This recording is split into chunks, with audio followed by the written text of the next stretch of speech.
Okay, so magandang hapon mga ka-actor, no? So ngayon po mga ka-actor ay nandito po sila na Lorna mga ka-actor, no? Medyo problema po siya.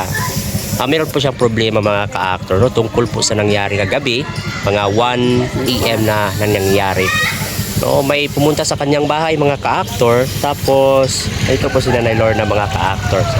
Meron pumunta sa kanyang bahay mga ka-actor, tapos parang sinusuntok yung mga parang sinisira yung mga bungbong niya na pinapagawa ni Sir as a PBT mga ka-actor, no. So ito po, problema po talaga si Nanay Lorna mga ka-actor, no. Sana po ay matulungan na sana siya.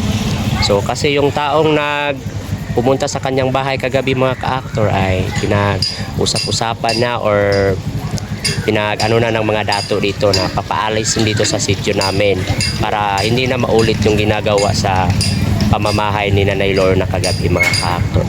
So Nanay Lorna, kung sa may imong gibati kagabi Nanay Lorna? Ang kuan ay akong tingog sir kay anang grabe gyud tingog ko pud sa silingan magtabang diri kay basig mabatay ko diri sulod na akong mga bisita.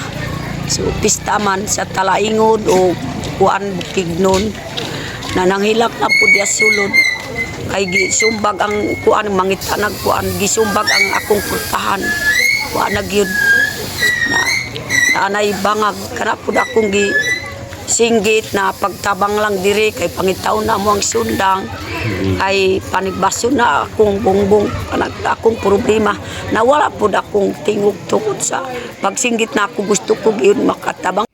Dito na part mga ka-aktor, hindi napigilan ni Nanay Lorna na umiiyak dahil sa kaba at takot na nararanasan niya noong nakaraang mga araw.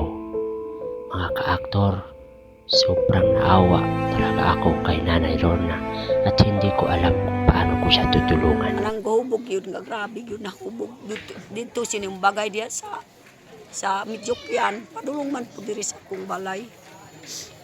Kana lang na ni malusan po akong balay na wa ko gid nang ilaban. Alauna na sa wa na gyud ang kuan di nagmakatabang ang tao sa kuha kay disko man. Ang mga tao dito ra sa disko. Unsa may magtabang sa ako akong giunsa ko niya. Nang nagdesisyon ang dato adtong karon diha kay desisyonan na kaawa.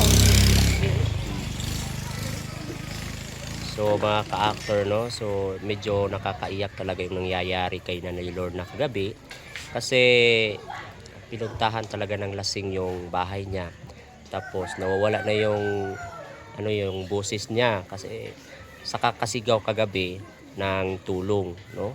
So medyo si ka-actor nyo ay hindi rin si ka-actor nyo kasi yung kagabi mga ka-actor is sobrang maulan, tapos meron ding nag-disco dito sa amin, no, kasi last day po ng araw namin kagabi mga ka-actor, no? So sila Nanay Lorna talaga is nakakaawa talaga si Nanay Lorna mga ka-actor. Ilap na ganis ni Nita kay doon man ang iyang kuan katri diri sa kuan purtahan. Kung sundang panatibas na pud ang tinita.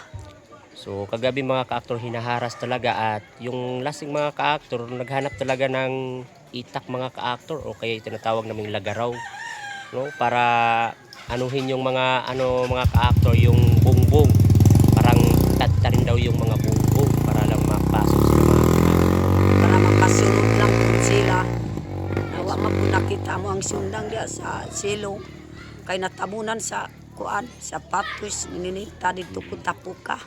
Nakita pa ang sundang nanigbas akong bongbong nagpakasulod na ang tao diya sulod na akong mga bisita sa Talaingod grabe gyud mo singgit diya sulod mas labaw pud akong singgit kay dipin sa ako kinabuhi sa akong mga bisita sa Talaingod. So kagabi rin mga ka-actor meron din silang mga bisita mga ka-actor sa bahay nila mga ka-actor, no. So kaya pinsahan din niya yung mga bisita niya na walang mangyayari sa kanila din po mga ka-actor. So Nanay Lorna, padayon lang ta ha. So bisag nga na so kumbaga mahatagan na gustisya ang nahitabo nimo kagabi, no. So ang kuan sa imo ha is mahatagan na og petition, no, pahawaon rin sa sitio para sa nahitabo sa imo ha ug dili na mahitabo sa uban pa, no? Oh, So sige, sige. katong naga-damage, ikuan lang kay Sir Paul, ipakuan lang kay Edito na mauni ang damage sa balay. Ay, papuno adto ka pa sa akong balay. Wa ang pagtanawa di na buslot na. Para maka-ingon ko si Sir na tinuod ko di ako sa akong balay. So, mga ka-actor, puntahan muna natin saglit yung bahay ni Nanay Lorna. Dahil tingnan natin mga ka-actor yung nangyari sa kanyang bahay mga ka-actor.